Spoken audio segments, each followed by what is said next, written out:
जय श्री राम दोस्तों। आज हम जानेंगे कि महामंत्री विदुर महाभारत युद्ध में भाग क्यों नहीं लिए। वो इतने शक्तिशाली थे, कहा जाता है कि वो एक ही बाण पे महाभारत युद्ध ही खत्म कर देते, लेकिन वो अपना धनुष क्यों तोड़ दिए और महाभारत युद्ध में भाग क्यों नहीं लिया। आज हम इसी के बारे में पूरी विस्तार में जानेंगे। अगर आप चैनल पे नए हैं तो चैनल को सब्सक्राइब और वीडियो को लाइक जरूर से कर दीजिएगा, क्योंकि इसी तरह का स्पिरिचुअल वीडियो मैं आप लोगों के लिए लाता रहता हूँ। प्रभु श्री कृष्ण ने पांडवों के शांति दूत बनकर जब हस्तिनापुर आकर पहुंचे, सारे राज परिवार प्रभु श्री कृष्ण को स्वागत किए, लेकिन तभी दुर्योधन आकर प्रभु श्री कृष्ण को बोला कि आप बहुत दूर से आए हैं, शांति दूत की बात आप बाद में कीजिएगा या कल कीजिएगा, आप पहले मेरे कक्ष को चलकर विश्राम कीजिए। तभी प्रभु श्री कृष्ण ने कहा कि आपका यह व्यवहार देखकर मुझे बहुत खुशी हुआ, लेकिन मैं आपके आतिथ्य स्वीकार नहीं कर सकता, क्योंकि मैं अभी शांति दूत बनकर आया हूँ। तो जब तक मेरा काम नहीं हो जाता मैं आपके आतिथ्य कैसे स्वीकार कर सकता हूँ, यही तो है धर्म। तभी दुर्योधन ने कहा कि आप रहेंगे कहाँ। तो प्रभु श्री कृष्ण ने कहा कि मैं अपना इंतजाम करके आया हूँ।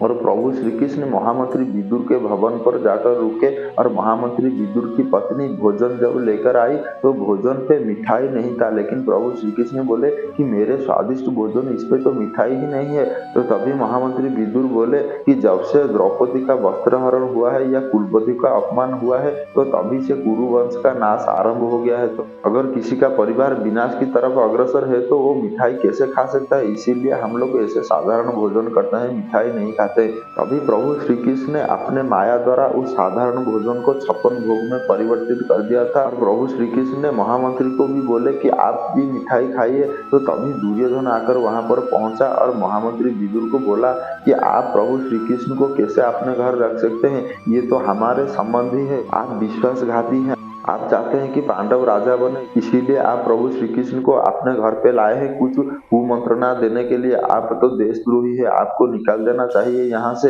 ऐसे बहुत अपशब्द कहने लगा महामंत्री विदुर को। महामंत्री विदुर का धैर्य का घड़ा धीरे धीरे भर रहा था, तो दुर्योधन भी बहुत अपशब्द कहने लगा महामंत्री विदुर को। कहने लगा कि तुम तो राजद्रोही हो, तुम तब भी नहीं चाहते थे कि मेरे पिताजी राजा बने, अब भी नहीं चाहते हो कि मैं राजा बनूं, तुम एक दासी का पुत्र हो, तुम्हें यहाँ से निकाल देना चाहिए। तो तभी महामंत्री विदुर ने अपना धनुष निकाल लिया था और दुर्योधन को कहा था कि सावधान दुर्योधन, तुम अपने वचन पे लगाम दो, नहीं तो मेरा बाण चल जाएगा। तो तभी दुर्योधन भी नहीं माना था। दुर्योधन बोला था कि आप क्या कर लेंगे, मुझे मारेंगे तो मार के दिखाइए, आप स्वीकार क्यों नहीं करते, आप एक देशद्रोही है, आप हमारे विरुद्ध है, हमारा अन्न खाकर पांडवों के गुण गाते हैं। तो तभी महामंत्री विदुर बहुत गुस्से में आकर धनुष खींचते खींचते ही धनुष टूट गया।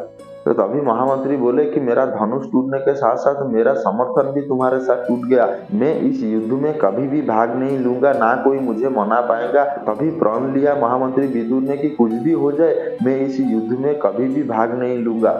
तभी दुर्योधन ने कहा कि एक दासी का पुत्र का हमें भी सहयोग नहीं चाहिए, आप नहीं रहेंगे युद्ध में तो ही अच्छा होगा। तभी महामंत्री विदुर शकुनी मामा को बोले कि मेरा क्रोध का घड़ा भर जाए। तभी शकुनी मामा ने दुर्योधन को वहां से ले गए थे। तभी प्रभु श्री कृष्ण ने महामंत्री विदुर को पूछा था कि आपने धनुष क्यों तोड़ दिया। महामंत्री विदुर ने जवाब दिया था कि मैं नहीं चाहता कि मेरा तभी महामंत्री विदुर ने कहा कि मैं नहीं चाहता कि मेरा भाई दुख पाए, इसीलिए मैंने अपना धनुष तोड़ दिया। मैं नहीं चाहता कौरव हो या पांडव किसी को भी क्षति पहुंचे, जिसका भी क्षति पहुंचेगा मेरा कुल का ही क्षति पहुंचेगा।